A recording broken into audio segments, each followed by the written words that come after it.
Good afternoon, YouTube people. As promised, I'm going to make a video concentrating on Farrar's ignition. I sure hope this is pointed at his distributor. As I told you in that other video, when the sun is shining directly overhead, you cannot tell what is going on inside this little postage stamp viewer, that flip-out viewer has got. Oh, this poor little camera. Every time you power it up, it's kind of a crapshoot. You don't know if it's going to power up or not, or if it's going to recognize the memory card that's inside of it. Its latest quirk is it's taken to not recognizing that it has a memory card in it. So you go to start recording, and then it yells at you and it says no memory card. Oh, you crazy little thing. You take the memory card out, put the memory card back in. It goes, oh, there it is. It's in here already. You crazy little camera. I'm trying not to get emotionally attached to the little thing. I really am. But you got to root for the underdog. I mean, this little camera is like the Cleveland Browns of video cameras. When I went to Walmart to buy it, they had all the video cameras there, and they had like at one end are the high dollar cameras, and they, a couple $100, and then as you work down the display, they would get progressively cheaper and eventually got down to one that was like $69.95. But those cameras were all behind glass, so people wouldn't shoplift them. This little thing was hanging on a hook right at the end of the display. Even Walmart knows they didn't have to worry about anybody shoplifting it. So I'm trying not to get attached to it, especially since it has the same build quality as a disposable Bic lighter. It really does. But while it's here, I'm going to use it to make videos. And if I can get 4 or 5 videos out of it, I guess it'll be $20 well spent. But I want to make a video that concentrates on Farrar's ignition exclusively. There's a couple things I forgot to show you in the other video. And I also want to give credit to some Australian guys who gave me the idea about the camshafts, which is what makes it all possible. And the reason I want to concentrate on Farrar's ignition is that is really his big contribution to the communal knowledge base. It's not his manifold and carburetor. Those are quite literally old news. I mean, he's been running them for 8 years now. And not only Farrar, there's 18 other people running that exact same manifold and carburetor. I know I said 19 in the other video, but I forgot that I have a MIG'd manifold here at the house. I have 3 TIG'd and 1 MIG'd currently here at the house. So there's 18 iterations of that particular manifold already in service. So, there's no new knowledge represented by that. But this ignition on this 3.0 is new knowledge. Because prior to this, you only had one option on these 3.0s, and that was a distributorless ignition system, like EDIS. And there's nothing wrong with EDIS. It's a perfectly fine ignition system. Ford wouldn't have used it otherwise. But if that's your only option, then it isn't really an option. Your option is take it or leave it.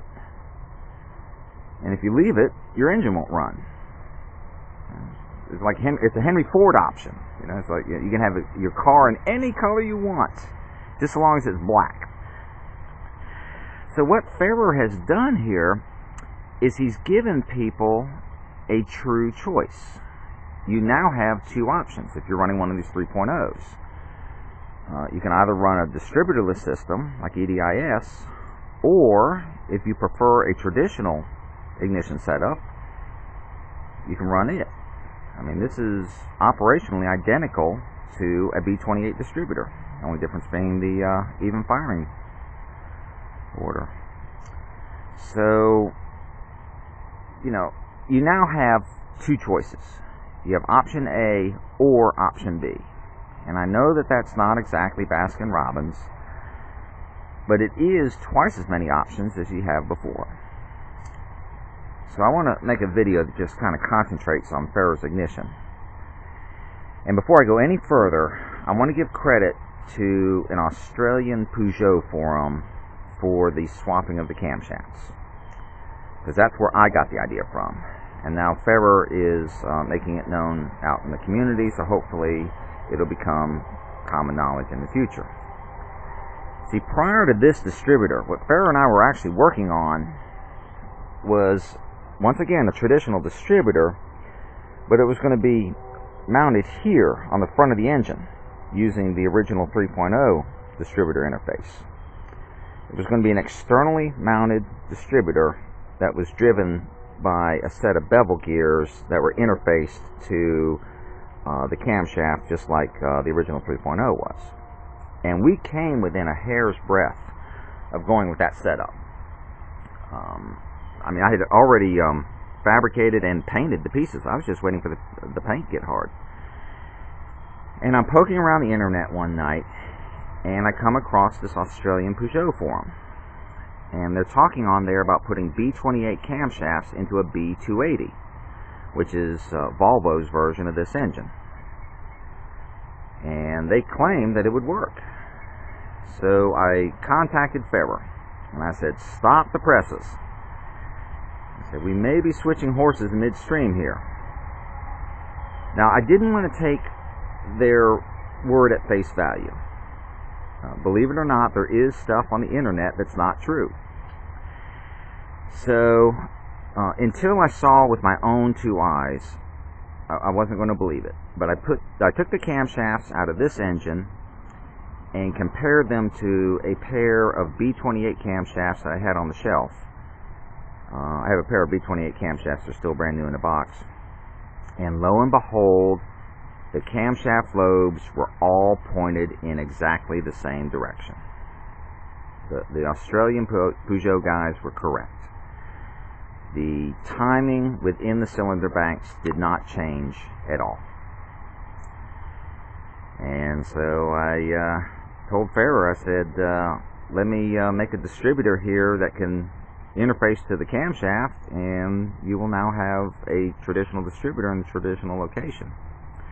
See, what Farrar was running into with that front-mounted distributor, he had posted pictures of the progress, where the pieces were being fabricated and test-fitted and being prepped for service. And he started getting a lot of pushback. He was getting some negative responses from people, not because it was a traditional distributor, but because the mounting location was so atypical. It was so far outside the box. What happens if you get too far outside the box? People will start reacting not to any technical merits of anything you're doing, but just to the fact that it's so different from anything that they're familiar with. And it's like a circus freak. That they're not reacting to what you're doing, they're reacting to the fact that what you're doing is just too far. You push the envelope too far. You've gotten too far ahead of the troops. I can't imagine anybody saying anything negative about this ignition setup. I mean, it is as traditional as can be. If you like the distributor that is currently on your B28, that's what this is. And you could recreate what you already like on your B28 on a 3.0, and let's be honest, if you're running a carburetor, chances are you're going to be a prime candidate for a traditional ignition. But I wanted to give credit to those Australian Peugeot guys. Their forum's called Aussie Frogs, because that's where I got the idea from. I did not come up with that on my own. I just merely verified that yes, indeed, it does work. And one thing I didn't show you in that other video is how Farrar interfaces his distributor to his car. This is the wiring harness coming out of his firewall, and it's looking for a Bosch plug from a Bosch distributor, because this car was originally built with Bosch ignition. But this here is the plug that is on the end of his distributor. This is a standard Ford plug they used in the 1970s up into the 1980s. Actually, they used it on the commercial vehicles all the way until the 1990s. And it's shaped totally differently from a Bosch plug. So what Farrar has here is a plug-and-play adapter that has a Bosch plug on one end and a Ford receiver on the other. And it allows him to plug his distributor into his Bosch car without making any wiring changes whatsoever. It's truly plug-and-play. I mean, he could have cut the plugs off and put like third-party plugs on. You get right down to it, he could have soldered them together. I wouldn't recommend that, by the way. But this is his plug-and-play Bosch to Ford distributor adapter. And that allows him to just plug his distributor right up. And he's got kind of the same deal going on behind the seat here. This is Farrar's ignition module. It's the Ford DuraSpark ignition module. And his Bosch module is still in the car. It's up underneath this metal plate here. And they're kind of a pain in the ass to remove. That's why I've left it in there. But I like to use these DuraSpark ignition modules for a couple of reasons. Firstly, they are as common as dirt. This DuraSpark module is a stock item at any parts house. You can go to AutoZone, Advance, Napa, Pep Boys, O'Reilly's, and they're going to have at least one of these on the shelf, and most likely they'll have multiples of them on the shelf. And the reason is because this was Ford's only ignition module for about 15 years, and it was also used by American Motors on all their Jeeps, Wranglers and CJs and Wagoneers and things like that, and it was also used on their passenger cars, Gremlins and Hornets and Eagles and Spirits and Concords. So it's a very, very widely used ignition module, which means it's a stock item at any parts house. And it's also very inexpensive. This is a $20 ignition module. And you only buy it one time, because most parts houses will give you a lifetime warranty. So if Farrar ever needs to replace this ignition module, he just walks into AutoZone, says, I need another one, and they'll send them out the door with his replacement module. And because he has his Bosch module in the car, if he ever has to do that, he can drive this car to the parts house, because all he has to do is to plug up the Bosch module, and he can drive. The Bosch module will respond to his distributor no problem. The signals coming out of his distributor are 100% identical to the signals that used to come out of the B28 Bosch module.